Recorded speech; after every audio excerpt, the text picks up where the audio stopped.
आपका कप्तान इनएक्सपीरियंस्ड हो, शान मसूद को पहली दफा कप्तानी कर रहे हैं, वो भी ऑस्ट्रेलिया जैसी टीम के खिलाफ, वो भी उनकी फेवरेट सरफेस पर्थ पे, और जब आप दो फास्ट बॉलर्स को डेब्यू कैप्स देते हैं तो बहुत सारी इनएक्सपीरियंस हैंड्स के हाथों में क्रिकेट चली जाती है। 5 रोज के पर्थ टेस्ट में अभी 2 रोज हुए हैं और पाकिस्तान ये सोच रहा है कि अगर ड्रॉ भी कर दिया तो भी हमारी जीत है। पाकिस्तानी बॉलिंग अटैक ऑस्ट्रेलिया में या दुनिया के किसी भी कोने में कभी भी किया है, तो इससे पैथेटिक शायद बॉलिंग अटैक पाकिस्तान का कभी देखने को नहीं मिला। उसकी हासिल की है बड़ी बेदांत सी बॉलिंग, बेदांत शेर वाली बॉलिंग, बेजान सी बॉलिंग, कोई स्पीड नहीं है, कोई लाइनो लेंथ नहीं है। पाकिस्तान ने आज अपना आगाज तो लिया, लेकिन 50 ओवरों में 132 रन बस। नहीं ठीक है, पाकिस्तान काफी आज स्लो माइंड पे नजर आया, लेकिन जो बुरी चीज नजर आई है नली, वो ये नजर आई है कि 487 जब ऑस्ट्रेलिया ने बोर्ड पे लगाया है तो ऐसा मालूम हुआ कि आपके ड्रेसिंग रूम अब मन बना चुका है कि वो इस टेस्ट मैच को ड्रॉ की तरफ खेलने जाएगा। नमस्कार दोस्तों, जय हिंद। दोस्तों, पाकिस्तान पर्थ टेस्ट में अब ड्रॉ के लिए खेल रहा है, क्योंकि जिस तरह से ऑस्ट्रेलिया ने बोर्ड पर 487 रन लगा दिए, उसके जवाब में पाकिस्तान की टीम बहुत ही ज़्यादा धीमी बल्लेबाजी कर रही है, जिससे पाकिस्तानी भी काफ़ी ज़्यादा परेशान है, क्योंकि पाकिस्तान ने पूरी तरीक़ा से डिफेंसिव माइंड में ये गेम खेलना शुरू कर दिया है। क्या है पाकिस्तानियों का रिएक्शन, वीडियो को स्टार्ट करते, लेकिन उससे पहले यदि आपने हमारे चैनल को सब्सक्राइब नहीं किया तो सब्सक्राइब करें। वजह ये नहीं है कि हम बहुत ज़्यादा रन खाए हैं, शायद रन इनसे भी ज़्यादा खाए हैं। मैं स्पीड की बात कर रहा हूँ, सिर्फ एक पर्सपेक्टिव स्पीड के पाकिस्तान अच्छा बॉलिंग लाइनअप के साथ गया है या बुरी के साथ गया है। हमारी स्पीड बॉलर्स की, फास्ट बॉलर्स की कभी इतनी बुरी नहीं रही है। पर टेस्ट में पाकिस्तान ने 4 फास्ट बॉलर मैदान में उतारे, एक भी स्पिनर नहीं, और 4 फास्ट बॉलर जब आज दूसरे रोज बॉलिंग कर रहे थे, लगभग 20 ओवर हो चुके थे, तो सबसे तेज बॉल 139.6 किलोमीटर फी घंटा की रफ्तार से आमिर जमाल ने डाला था। उससे पहले शाहीन अफरीदी भी बॉल कर चुके थे, खुरम शहजाद भी कर चुके थे और फ़हीम अशरफ भी कर चुके थे। खैर, फ़हीम अशरफ की आप एवरेज स्पीड देख लें, 123, 125, 128, 130 मैक्सिमम, इस तरह में वो चल रहे थे। और पहले रोज़ भी उन्होंने ठीक ठाक उनकी पिटाई हुई और आज दूसरे रोज़ भी उनकी बॉलिंग में कुछ खास धार रफ्तार नज़र नहीं आई। मैं सिर्फ फ़हीम अशरफ की बॉल पे लेके नहीं कर रहा। खुरम शहजाद के कल कुछ स्पेल अच्छे हुए, आज भी कुछ लाइन लेंथ अच्छी रही, मगर कमेंटेटर भी ये कह रहे थे कि उनकी बॉल कीपर तक नहीं पहुंच रही है। वो भी 125, 123, 130 इस स्पीड के साथ बॉल कर रहे थे।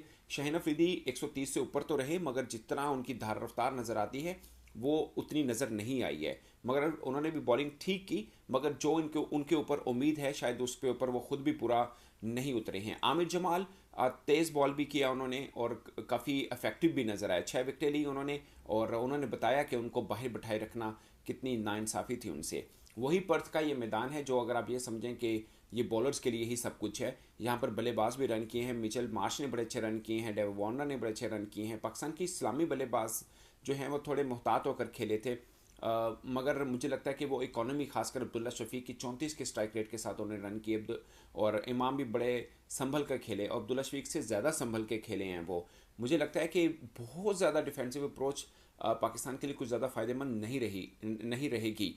शान मसूद आए हैं, थोड़ा आते ही उन्होंने 4 चौके लगाए थे और थोड़ी अपनी धमाकेदार जिसे बोलते हैं ना आमद का उन्होंने ऐलान भी किया। मगर मैं सिर्फ बॉलर्स के ऊपर बात करना चाहूँगा कि पाकिस्तानी बॉलर्स उनकी स्पीड को क्या हो गया। मतलब जो दुनिया को देख रही है जो वो मैच, वो क्या कहेंगे कि पाकिस्तान जो ये समझता है कि अगर हम एक ओपन ट्रायल रख लें तो एक छोटे से शहर के अंदर भी हमें 5-10 बॉलर ऐसे मिल जाएंगे जो 140 को टच कर रहे होंगे। मगर जहाँ पर आप एक टेस्ट सीरीज़ खेलने के लिए दुनिया की सबसे तेज़ पिचेस के ऊपर जो टीम भेजी है, उनकी एवरेज स्पीड जो है 123, 125 लग रही है।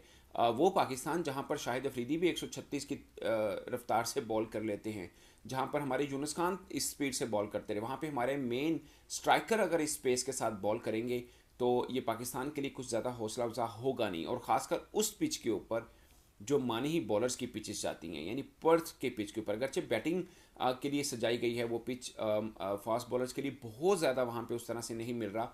अगर आप ऑस्ट्रेलिया की पूरी इनिंग उठा के देख लें, मगर अच्छे बॉलर्स पे विकेटें भी मिली हैं, जो कि आमिर जमाल की एग्जांपल हमारे साथ मौजूद है। मैं एक छोटा सा कंपैरिजन करूंगा जहां से आपको समझ में आएगा कि पाकिस्तान कहाँ पे ये जो गैप इतना बड़ा क्रिएट हो चुका है, वो आप देखें। पहले 6 ओवर जो पैट कमिंस के हुए थे, 3 मेडन थे उसमें, अब जबकि उनके 10 ओवर हुए हैं तो उनके 4 मेडल हो चुके हुए हैं पैट कमिंस को, 12 रन दिए हैं। ये इकोनॉमी है। आप देखें, जो मैं बात कर रहा था कि अब्दुल्ला शफीक ने स्ट्राइक रेट 34 के साथ रन किए, जो कि ऑस्ट्रेलिया के पूरे बैटिंग ऑर्डर में किसी ने भी इतने कम स्ट्राइक के साथ रन नहीं किए हैं। सो हेवी वेट फर्स्ट सेशन भी मिला ऑस्ट्रेलिया को। उसके बाद पाकिस्तान ने लाजवाब कमबैक किया सेकंड और लास्ट सेशन में। टेक्निकली बहुत बेहतर कप्तानी की शान मसूद ने लास्ट के 2 सेशंस में, और पाकिस्तानी बॉलर्स के पास जितना भी था, खासतौर पे खुर्रम शहजाद ने बहुत इंप्रेसिव बॉलिंग शो प्रोड्यूस किया, वो उन्होंने करके दिखाया। एक जो प्रॉब्लम रहेगी पाकिस्तान को ऑस्ट्रेलिया में टेस्ट क्रिकेट में इस बॉलिंग अटैक के साथ, ये वन डायमेंशनल वन पेस्ड है, सुपर पेस नहीं है पाकिस्तान के बॉलर्स के पास, और ऑस्ट्रेलिया में आपको चाहिए है हिट द डेक तेज बॉलर्स। सो वो पाकिस्तान के पास नहीं है। खुर्रम शहजाद मिड 130s में है, शाहीन शाह अफरीदी की पेस भी गिरी हुई है। सो होता क्या है, जब आपकी पेस कम हो जाती है तो आप अच्छा बॉल भी करते हैं, बल्लेबाज के बाद फिर भी चांस हो जाता है एडजस्ट करने का, क्योंकि गेंद जिप थ्रू नहीं कर रहा होता है।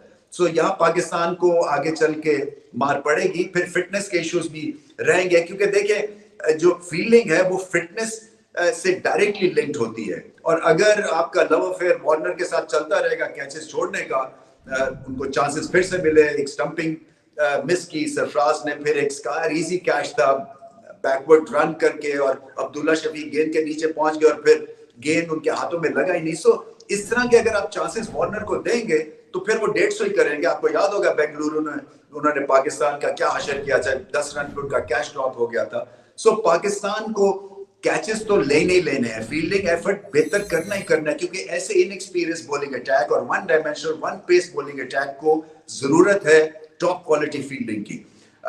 फिर भी मैं समझता हूं कि चले 300 से ज्यादा स्कोर किया है और ऑस्ट्रेलिया लग रहा है कि काबू में है उनके, क्योंकि पहली इनिंग्स के रन्स बड़े इंपॉर्टेंट होते हैं। मगर ऐसा नहीं कि पाकिस्तान बिल्कुल ही कोई स्कूल की टीम दिख रही हो या इनएक्सपीरियंस टीम दिख रही हो।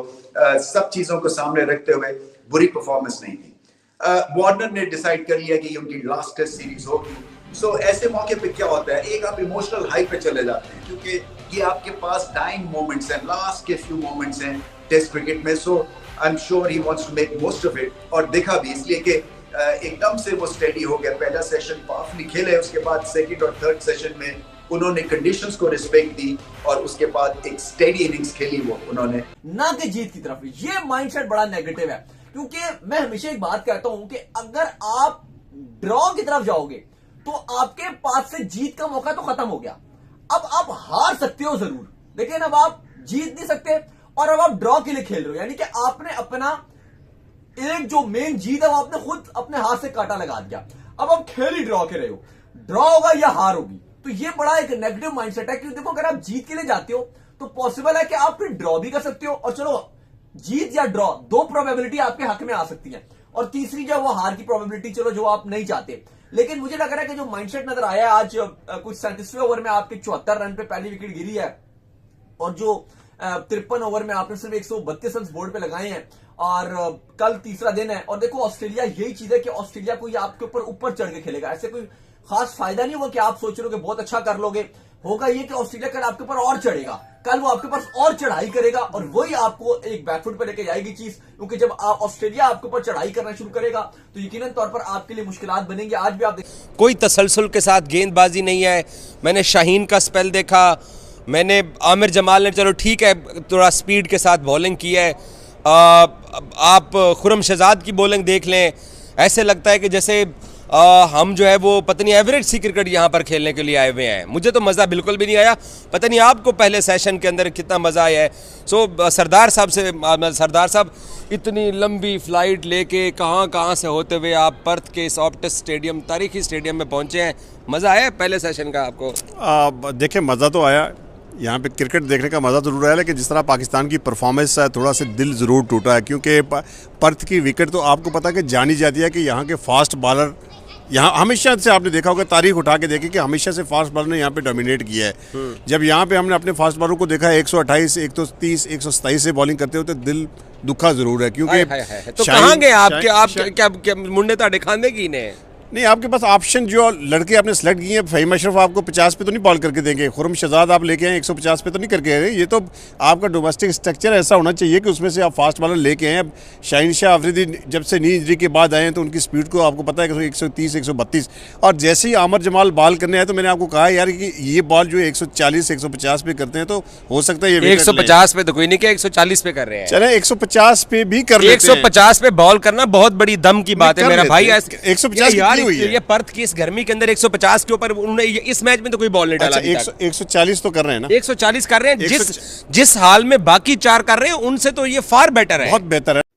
तो दोस्तों पाकिस्तान के बल्लेबाजों ने जिस तरह की आज पूरे दिन में बल्लेबाजी की, उससे पाकिस्तानियों को लग रहा है कि अब पाकिस्तान के इस मैच में जीतने के तो दूर दूर तक कोई चांस नहीं है। पाकिस्तान अब ड्रॉ के लिए इस मैच को खेल रहा है और पाकिस्तान ड्रॉ के चक्कर में हार भी सकता है, क्योंकि ऑस्ट्रेलिया इस वक्त इस मैच में काफ़ी ज़्यादा हावी और मैच में काफ़ी ज़्यादा टाइम भी पड़ा है, जो कि पाकिस्तान के लिए हर हाल में गुजारना होगा। यदि पाकिस्तान पूरा टाइम नहीं गुजार पाता है तो पाकिस्तान पूरी तरीक़ा से इस मैच को अपने हाथ से गवा देगा, क्योंकि पाकिस्तान के बल्लेबाजों ने जिस तरह से डिफेंसिव माइंडसेट के साथ ये अपनी इनिंग में बल्लेबाजी की, उससे साफ पता चलता है कि वो अब सिर्फ ड्रॉ के लिए खेल रहे हैं। इसके अलावा उनके पास कोई चारा नहीं है, क्योंकि उन्होंने पूरी तरीक़ा से ख़त्म कर दिया है कि अब ड्रॉ के लिए ही खेलेंगे, क्योंकि पाकिस्तान के चांसेस मैच में जीतने के अब ना के बराबर, और पाकिस्तान की टीम जीतने के लिए कोई कोशिश भी नहीं कर रही। आपकी क्या राय कमेंट में जरूर शेयर करें। यदि आप चैनल पर नए, चैनल को सब्सक्राइब करें। वीडियो पसंद आए तो लाइक करें, कमेंट को शेयर करें। जय हिंद, वंदे मातरम।